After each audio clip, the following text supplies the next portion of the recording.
الحمدللہ رب العالمین والصلاة والسلام علی خیر خلقہ نبینا و حبیبنا و شفیعنا و سیدنا محمد ابن عبداللہ وعلی آلہ و ازواجہ و اصحابہ ومن والاہ الی یوم الدین اما بعد. قال النبی صلی اللہ علیہ وسلم من صام رمضان ثم اتبعه ست من شوال کان کصیام الدہر کلہ. حاضرین کرام، ثنائیہ کے اس ہفتہ واری درس رمضان کے بعد یہ پہلا دن ہے، 8 شوال ہے، اور چونکہ ابھی اللہ کے فضل و کرم سے ہم اور آپ ایک نہایت عظیم ترین بابرکت عظمت اور فضیلت والے مہینے سے گزر کر کے شوال کے مہینے میں قدم رکھے ہیں. اس لیے چند اہم اور انشاءاللہ العزیز نہایت مفید باتیں میں آپ کے سامنے رکھنا چاہتا ہوں، اور عنوان یہ دے رہا ہوں کہ رمضان مبارک کے بعد ہمیں کیسے رہنا چاہیے. اس میں کوئی شک نہیں ہے کہ وہ مسلمان توحید والا خوش نصیب ہے جسے اللہ تعالی نے ایمان کے ساتھ اور ثواب حاصل کرنے کی نیت سے رمضان مبارک کے روزے رکھنے، تراویح ادا کرنے، قرآن کی تلاوت، عمرہ اور دیگر فرائض اور نفلی عبادتیں ادا کرنے کا موقع اور توفیق بخشا. اللہ تعالیٰ قبول فرمائے ہم سب سے، اور جو انسان ہونے کے ناطے لغزشیں یا کوتاہیاں یا کمیاں ہوئی ہیں، اللہ انہیں درگزر فرمائے، اور رمضان مبارک کے اندر اپنے توحید والے بندوں کی محنتوں کو قبول کر کے اللہ تعالیٰ دنیا میں بھی خوش رکھے، امن و امان نصیب فرمائے، حفظ و امان عطا کرے، اور مرنے کے بعد انہیں جنت الفردوس کے اندر باب الریان سے داخلے کی اجازت دے، اور روزہ ہمارے لیے سفارشی بنے، قرآن کی تلاوت ہمارے لیے سفارشی بنے، آمین. میرے مسلمان بھائیوں اور ساتھیوں، اکثر یہ محسوس آپ حضرات کرتے ہیں کہ رمضان مبارک کے اندر اکثر و بیشتر مسلمانوں کا ایمان بڑھ جاتا ہے، ان کے دلوں میں اللہ کا خوف جاگزی ہو جاتا ہے، بیٹھ جاتا ہے، لیکن رمضان مبارک کے گزرتے ہی اللہ جانے کیا وجہ ہے کہ وہ چستی، وہ خوف، اللہ سے قربت کا وہ جذبہ، اپنی گناہوں سے نجات اور چھٹکارا حاصل کرنے کا وہ جذبہ جو رمضان کے اندر محسوس کیا جاتا ہے، رمضان کے بعد نہیں دیکھا جاتا بلکہ مغرب پڑ جاتا ہے. حالانکہ ایک توحید والے بندے کے لیے خاص طور پر اور مسلمانوں کے لیے عام طور پر ہمہ وقت اور ہر مہینہ عبادت کا مہینہ ہے، بندگی کا مہینہ ہے. یہ الگ بات ہے کہ رمضان مبارک کے اندر فرض عبادتوں میں سے ایک عبادت روزے کی شکل میں تھی جو دوسرے دنوں میں فرض کی شکل میں نہیں ہے. چنانچہ توحید والے بندوں کو خاص طور پر اور سارے مسلمان مردوں اور عورتوں کو عام طور پر روزے کے مقصد کو یاد رکھنا واجب اور ضروری ہے. اللہ تعالیٰ نے رمضان مبارک کا صوم یعنی روزہ اپنے روزے دار بندوں کے دلوں میں تقوی، خشیت الہی، اللہ کا خوف پیدا کرنے کے لیے فرض کیا تھا۔ چنانچہ جس بندے کا دل اور جس عورت کا دل اللہ تعالیٰ کے خوف سے، خشیت الہی سے، تقوی سے رمضان مبارک کے بعد بھی معمور اور آباد رہے، وہ یہ سمجھے کہ اللہ کے فضل سے، اللہ کی مہربانی سے رمضان مبارک کی عبادت اس کی قبول ہو گئی۔ لیکن اگر کوئی بدنصیب یا بھٹکا ہوا ایسا بندہ ہے جو اپنے آپ کو مسلمان کہتا ہے، رمضان مبارک کے اندر مسلمان ہونے کے ناطے جس نے ساری محنتیں کی اپنے گناہوں کو معاف کرانے کے لیے، نیکیوں سے اپنی جھولیوں کو بھرنے کے لیے، اور رمضان کے بعد اگر وہ اللہ کا خوف جو رمضان کے اندر اس کے دل میں تھا اگر نہیں ہے، تو وہ یہ سمجھے کہ اس کی محنت اکارت ہو گئی، کیونکہ وہ اللہ جو رمضان مبارک کے اندر تھا وہ ہمیشہ سے ہے اور ہمیشہ رہے گا۔ لہذا پہلی نصیحت عید کے بعد خاص طور پر گزارش کے ساتھ ساتھ نصیحت بھی یہ ہے کہ آپ سب اپنے دلوں کو اللہ کے تقوی سے، اللہ کے خوف سے، اللہ کے ڈر سے معمور اور آباد رکھیں۔ اللہ کا خوف اگر دل سے ایک پل کے لیے بھی ہٹ گیا، کم ہو گیا، تو یقیناً ہم شیطان کے راستے پر چلے جائیں گے۔ لیکن وہ بندہ جس کا دل اللہ کے تقوی سے، اللہ کے خوف سے، اللہ کے ڈر سے ہمیشہ بھرا رہتا ہے، لبالب رہتا ہے، وہ بندہ شیطان کے راستے پر نہیں جاتا، بلکہ وہ انہی راستوں کو پر چلتا ہے، انہی کاموں کو کرتا ہے جو کام اور جو راستے اللہ تعالیٰ کو عزیز اور پسندیدہ ہیں۔ اور یہ ہمیشہ یاد رکھنا چاہیے، آپ لوگ جانتے ہیں کہ اللہ تعالیٰ نے ہم کو اور آپ کو صرف رمضان مبارک کے اندر عبادت کے لیے نہیں پیدا کیا ہے، صرف اللہ نے ہمیں اس لیے نہیں پیدا کیا ہے کہ ہم خالی رمضان مبارک کے اندر اللہ کی عبادت کر لیں، یا خالی حج کے مہینوں میں اللہ کی عبادت کر لیں، یا عشر ذی الحجہ میں ہم اللہ کی عبادت کر لیں، بلکہ اللہ تعالیٰ نے ہمیں پیدا ہی کیا ہے کہ ہم ہمیشہ اللہ کی عبادت میں لگے رہیں، اور خاص طور پر وہ عبادتیں جن کو اللہ تعالیٰ نے پسند کیا ہے، چوائس کیا ہے، اور اپنے بندوں کے اوپر فرض اور واجب کیا ہے، انہیں اسلام اور ایمان کا رکن قرار دیا ہے، دین کا ستون اور کھمبا قرار دیا ہے، ان عبادتوں کی ادائیگی میں لاپرواہی یا سستی ہمارے لیے دنیا میں بے عزتی کا سبب بنے گا اور آخرت میں ناکامیابی کا ذریعہ بنے گا۔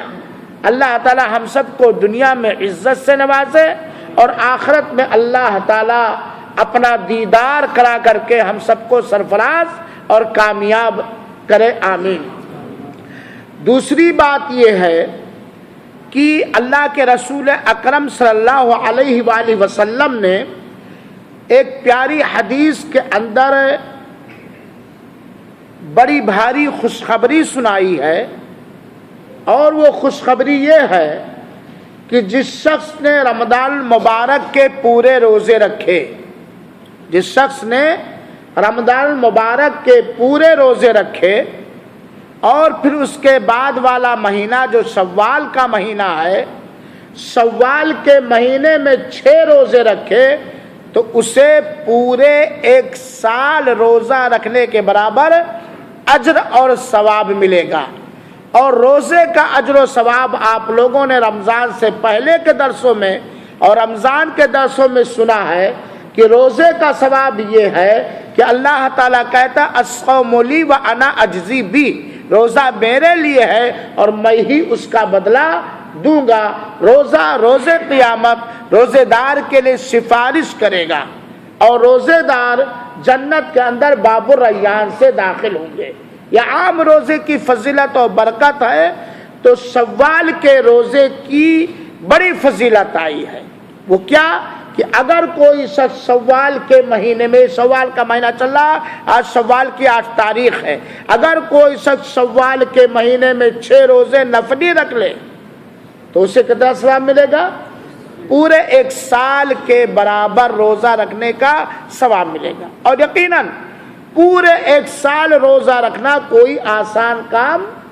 نہیں ہے، اور کیا ہی بہترین امت محمدیہ کی یہ خوش نصیبی ہے کہ رمضان کے 30 روزے یا 29 روزے رکھ لے اور شوال کے 6 روزے رکھ لے، پورے 1 سال کے برابر روزے کا اجر و ثواب ملے۔ یقیناً اگر کوئی شخص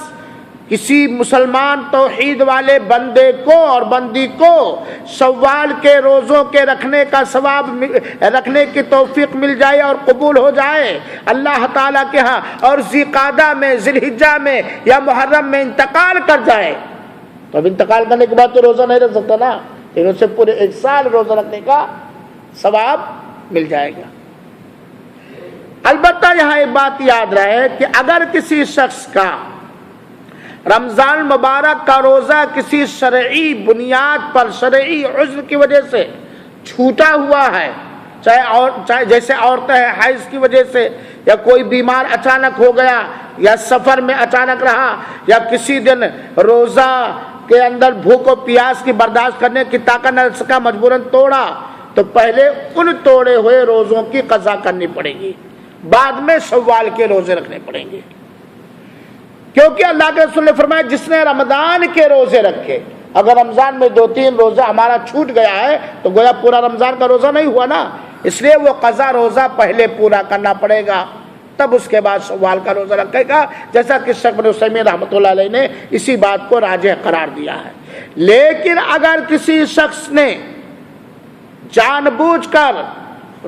رمضان کا احترام توڑا، رمضان کے روزوں کو توڑا، حالانکہ وہ رمضان کے روزے رکھنے کی طاقت رکھتا تھا، تو اسے توبہ بھی کرنا چاہیے سچے دل سے، اور جتنے دن جان بوجھ کے بنا شرعی عذر کے روزہ رکھا ہے پہلے اسے پورا کرے، بعد میں اگر شوال کے روزے رکھنا چاہتا ہے شوال کے مہینے میں روزہ رکھے۔ دوسری بات شوال کے روزے کے تعلق سے، شوال کے مہینے ہی میں رکھنا ہے، یہ نہیں کہ شوال میں ہم قضا کریں تو ذی القعدہ میں، شوال کے مہینے میں، کیونکہ شوال کا مہینہ خاص ہے ان روزوں کے لیے۔ تیسری بات، کوئی ضروری نہیں ہے کہ آدمی لگاتار رکھے، پے در پے رکھے، اپنی طاقت اپنی فرصت کے حساب سے چاہے تو لگاتار رکھے، چاہے تو بیچ میں ناغا کر کے رکھے۔ البتہ ایسا نہ کرے کہ خالی جمعہ کو دن چھٹی ہے تو لاؤ خالی جمعہ کو روزہ رکھ لیں، جمعہ کے ساتھ اس سے پہلے کا دن اس کے بعد کا دن ملا لے، اور اسی طریقے سے خالی سنیچر جس کو ہفتہ کہا جاتا ہے سنیچر کو روزہ نہ رکھے بلکہ آگے پیچھے کا دن ملا لے۔ اور میرے بھائیوں ساتھیوں، بہت سارے لوگ ہمت ہار جاتے ہیں، آخر ایک بندہ جب کڑاکے یعنی سخت گرمی کے موسم میں پورے 1 مہینہ روزہ رکھ سکتا ہے تو شوال کے مہینے میں 6 دن کے روزے نہیں رکھ سکتا ہے؟ ہمت مردہ مدد اللہ، جب بندہ اللہ کی قربت کا عزم و ارادہ کرتا ہے، اللہ تعالیٰ سے مدد مانگتا ہے اور اللہ تعالیٰ پر بھروسہ کر کے اس عبادت کو جاری کر دیتا، اللہ اس کی مدد کرتا ہے۔ یقیناً آپ لوگوں میں سے ہم خود بذات خود رمضان مبارک کا چاند نکلنے سے پہلے اپنی بیماری کی وجہ سے اور کسی وجہ سے گھبرائے ہوئے تھے کہ مان میں رمضان کا ہم پورا روزہ رکھ پائے کہ نہ رکھ پائے، کہ بہت سخت گرمی تھی، دھوپ تھی، ڈیوٹی وغیرہ، لیکن اللہ نے توفیق دیا کہ نہیں دیا؟ سبوں نے روزہ رکھا کہ نہیں رکھا؟ اسی طریقے سے اگر شوال کے مہینے میں عزم کر لیں گے، ارادہ کر لیں گے، اللہ تعالیٰ سے مدد مانگیں گے تو انشاءاللہ العزیز اللہ توفیق دے گا، اور یہ بہت بڑی عبادت ہے، اور یہ عبادت خاص ہے شوال کے مہینے کے ساتھ، وقتی عبادت ہے۔ شوال کا مہینہ ختم ہونے کے بعد اگر ہم چاہیں تو ہم اس عبادت کو ادا نہیں کر سکتے، لہذا شوال کے 6 روزوں کا خاص طور پر احترام کرو اور اہتمام کرو، اور یہ فرض تو نہیں ہے، نفل ہے، لیکن اس کا بہت بڑا اجر و ثواب ہے۔ تیسری بات آج کے درس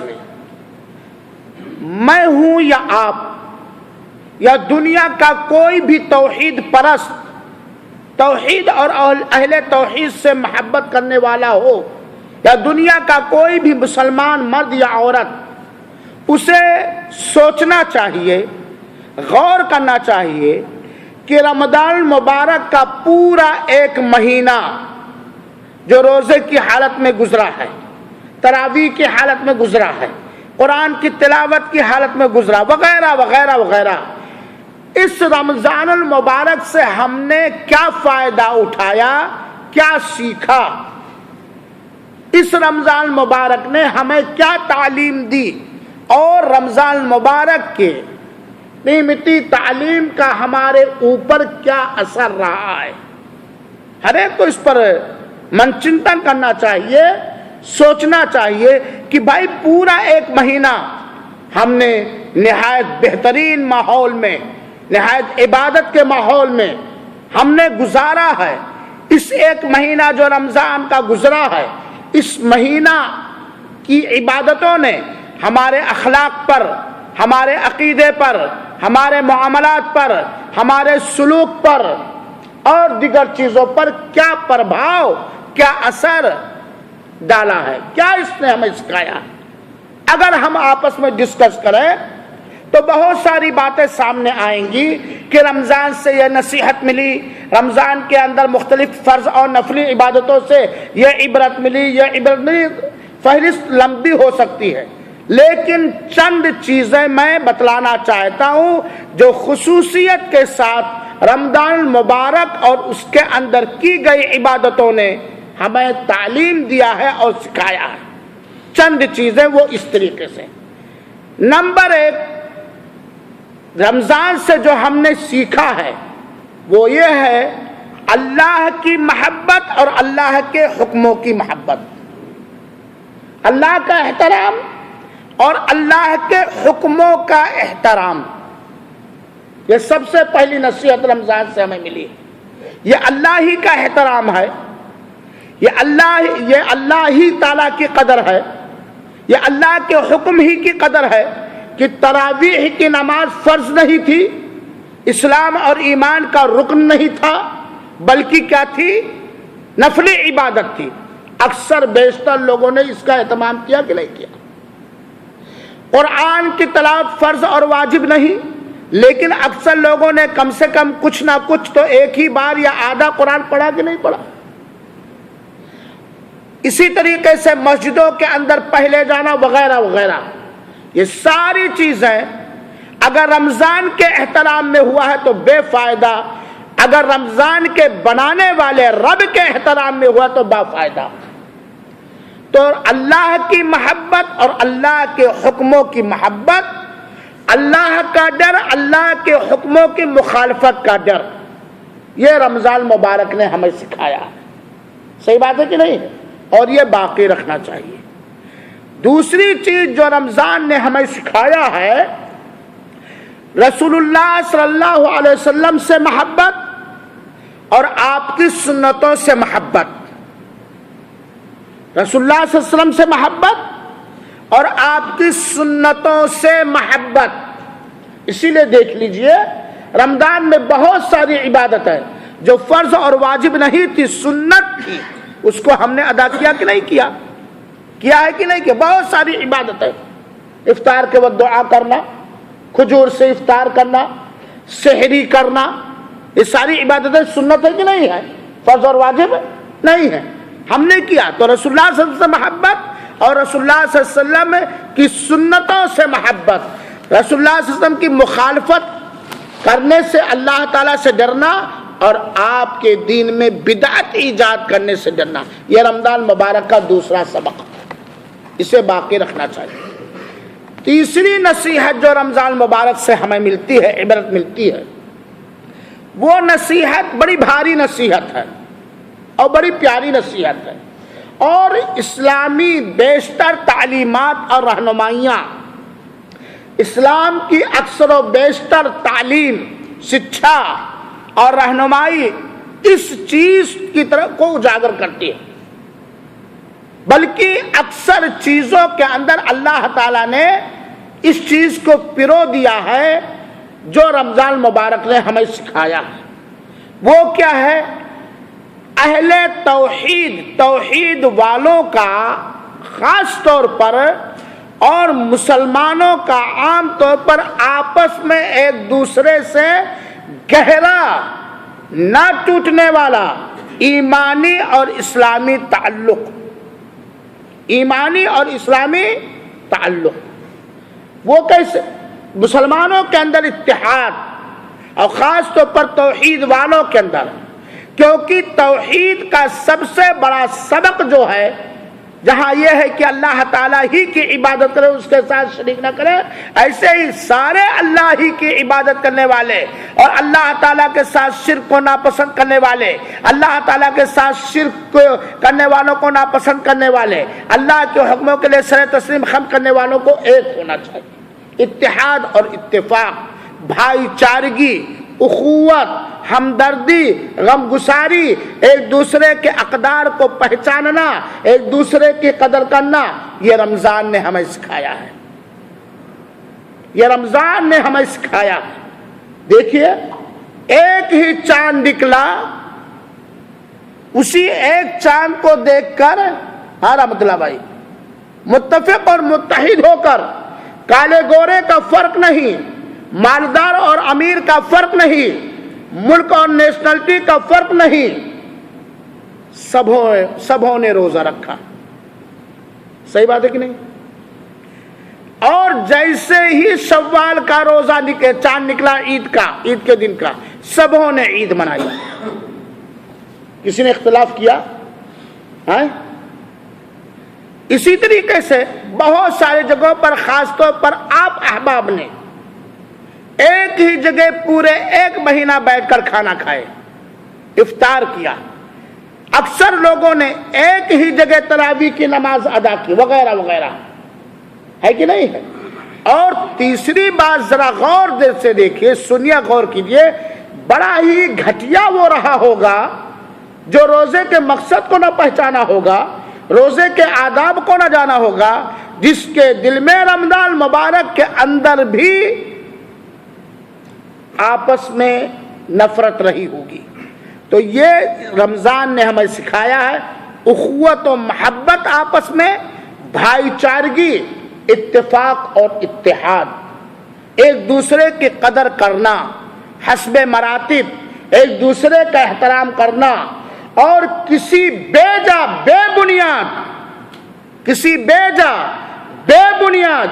سروں پر کی بدگمانی کی وجہ سے آپس میں نفرتیں رکھنا،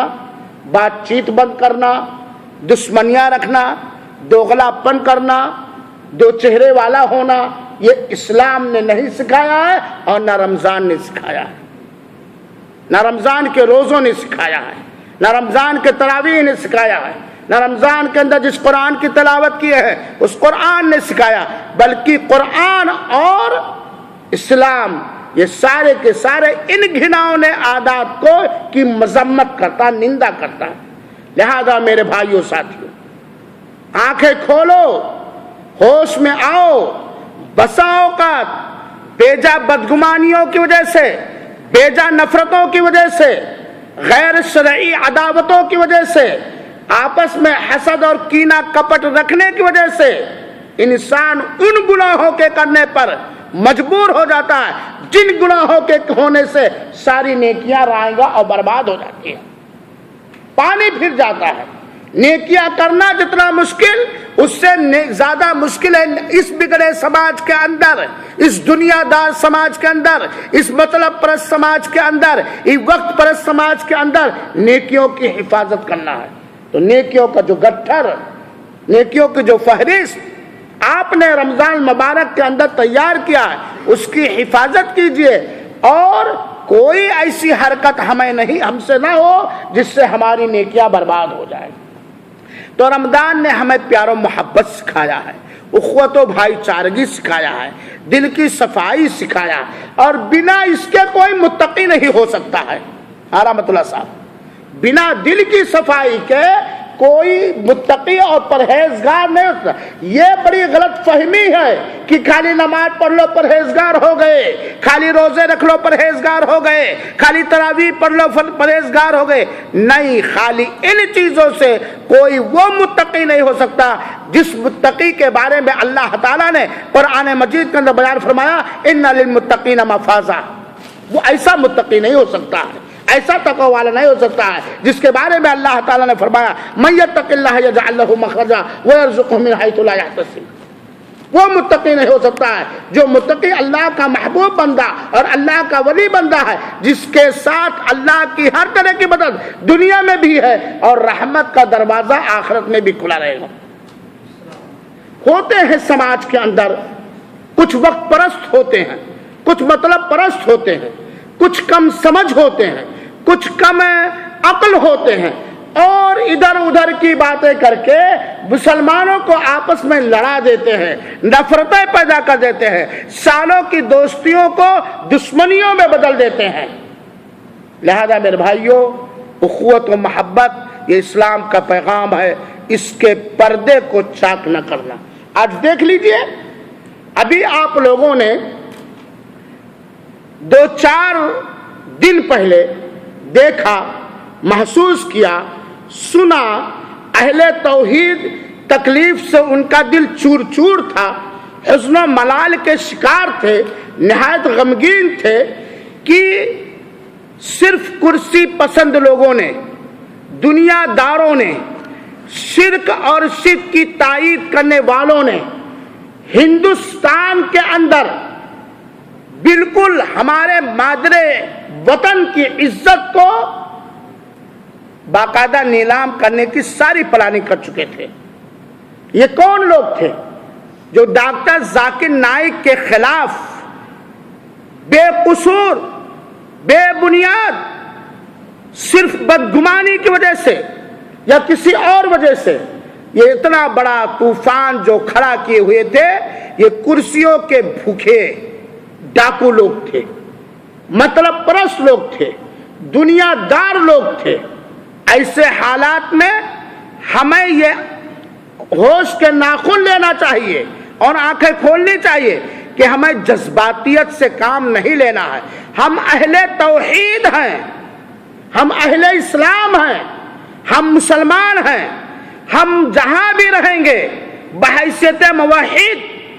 بحیثیت مسلمان, ہم جہاں بھی رہیں گے امن و شانتی کا پیکر بن کر کے رہیں گے. ہم پیار و محبت کا برکھا برسائیں گے, ہم پیار و محبت کا گلدستہ بانٹیں گے, چاہے وہ ہماری جان کا دشمن ہو, چاہے وہ ہمارے مال کا دشمن ہو, چاہے وہ ہمارے کسی کا دشمن ہو, اور کسی بھی طریقے سے نہ ہم خود بدنام ہوں گے, نہ اپنے ملک کو بدنام کرنے دیں گے, نہ اپنے دین کو بدنام کرنے دیں گے جذباتیت کی وجہ سے یا کسی اور کے ابھارنے کی وجہ سے. یہ خس و خاشاک کبھی اللہ کے نیک بندوں کو نیچا نہیں دکھا سکتے ہیں, کیونکہ اللہ کا وعدہ ہے وَأَنْتُمُ الْأَعْلَوْنَ إِن كُنتُم مُؤْمِنِينَ. اور مومنین کے اندر ایک بہت خاص بات ہوتی ہے کہ بدن میں مختلف ہوتے ہیں, بدن میں مختلف ہوتے ہیں, اغراض و مقاصد میں ایک ہوتے ہیں, رائے اور مشورے میں ایک ہوتے ہیں, سوچ اور فکر میں ایک ہوتے ہیں, اور اگر کہیں معمولی سوچ ٹکرائے بھی تو اس کو اختلاف اور انتشار اور بٹوارا اور گروپ بندی کے لیے وسیلہ اور ذریعہ نہیں بناتے. لہذا اس چیز کو خیال رکھیے گا. آج بہت سارے لوگ ہمارے ہندوستان کی عزت پر ڈاکے ڈالنا چاہتے ہیں, اگرچہ وہ اپنے آپ کو ہندوستانی کہتے ہیں. ہمارے ملک کی عزت کو پامال کرنا چاہتے ہیں, ہمارے ملک کے اقتصاد کو تباہ کرنا چاہتے ہیں, ہمارے ملک کے باشندوں کو اندر بٹوارا کروا کر کے خون کی ہولیاں کھیلنا چاہتے ہیں. ان کے ناپاک عزائم کو, ان کے ناپاک ارادوں کو ہم کوئی ایسی گھناؤنی حرکت کر کے, گھناؤنی بات کر کے نہیں کامیاب ہونے دیں گے جس سے ہمارے ہندوستان کے اندر کسی کا بھی بیجا خون بہے, کسی طرح کی بھی دہشت گردی ہو, کسی طرح کی بھی قتل و غارت گری کا معاملہ پیش آئے. اور جہاں بھی ہم رہیں گے ایک بات سوچ کر کے رہیں گے، ہم سب ایک اللہ کے بندے ہیں، سچ ہے کہ نہیں؟ ہم سب ایک اللہ کے بندے ہیں۔ ہم ایک اللہ کے بندوں کو کوئی جاہل، کوئی ان پڑھ، کوئی کم عقل، کوئی دنیا دار، کوئی مطلب پرست، کوئی وقت پرست، کوئی کرسی پرست اگر اس ایکتا کو اگر اختلاف میں بدلنا چاہے تو ہم اس کے ناپاک عزائم میں اور ارادے میں اسے کامیاب نہیں ہونے دیں گے۔ جہاں بھی رہیں اخوت و محبت،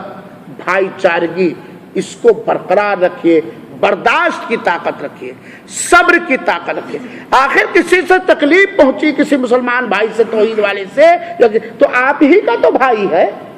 آپ ہی کا تو بھائی ہے، آپ ہی کے نبی کا تو امتی ہے، آپ ہی کے اللہ کا تو بندہ ہے۔ ہو سکتا ان پڑھ ہو سکتا جاہل ہو سکتا بیوقوف ہو سکتا اس کا کوئی بلکہ اس کو ہم تعلیم دیں گے اپنے اخلاق سے، اپنے کردار سے، اپنے معاملات سے۔ چوتھی اور آخری چیز جو رمضان سے ہم نے سیکھا ہے، اور وہ ایسی چیز ہے جو ہمارا ہتھیار ہے، جو ہماری کامیابی کا راز ہے، جو اللہ تعالیٰ سے قریب کرنے کا بہترین ذریعہ ہے، وہ ہے اللہ تعالیٰ سے دعا۔ اللہ تعالیٰ سے دعا اپنی ہدایت کے لیے، دین پر استقامت کے لیے، دنیا میں عزت و آبرو اور امن و سکون کے ساتھ جینے کے لیے، دنیاوی اسلام اور مسلمانوں کے دشمنوں کے شر سے بچنے کے لیے، اور تا دم حیات دین پر قائم رہنے کے لیے، اور اتحاد و اتحاد کے اتفاق کے لیے، اور توحید اور اہل توحید کی کامیابی اور کاملانے کے لیے دعا۔ یہ مومنوں کی ہتھیار ہے۔ مومن جلدی ہوپلیس نہیں ہوتا ہے، ہمت نہیں توڑتا، کیونکہ اس کے پاس ایسا ہتھیار ہے جس کو اللہ کے رسول نے فرمایا ہے الدعاء سلاح المؤمن، دعا مومن کا ہتھیار ہے، دعا مومن کا ہتھیار ہے۔ ہمارے رسول نے ہمیں یہی سکھایا کہ جب بھی ہمارے اندر کوئی ایسی چیز پیدا ہو جائے، چاہے اپنوں کی وجہ سے، غیروں کی وجہ سے، جس میں ہمارے لیے نقصان ہو، یا ہمارے دین کا نقصان ہو، یا ہمارے رب کی ناراضگی ہو، ہم سب سے پہلے اللہ تعالیٰ کی طرف رجوع کریں، اللہ کی طرف رجوع کریں، اللہ تعالیٰ سے گریزاری کریں، اللہ تعالیٰ سے دعا کریں۔ انشاءاللہ العزیز ہر مسئلہ دعا کے ذریعے حل ہو سکتا ہے۔ یہ چند باتیں تھیں جو عید کے بعد شوال کے پہلے 10 میں نے رکھنا مناسب سمجھا۔ اللہ رب العالمین سے دعا ہے کہ اللہ تعالی ہم سب کو دین پر استقامت عطا فرما، ہمارے دلوں میں اپنا خوف اور ڈر بٹھا دے، اور ہم سب کو اپنی نافرمانی سے بچا۔ اللہ تعالی ہمیں ظالم ہونے سے بچا اور ظالموں سے بچا۔ اللہ تعالی جو اہل توحید کی طرف تیکھی نگاہ رکھتے ہیں، کوئی بھی ہو، اللہ انہیں ہدایت دے یا ان سے نمٹ لے۔ اللہ تو اسلام کو عزت بخش اور اہل توحید کو عزت بخش۔ آمین۔ وصلی اللہ وسلم علی نبینا محمد صلی اللہ علیہ وسلم۔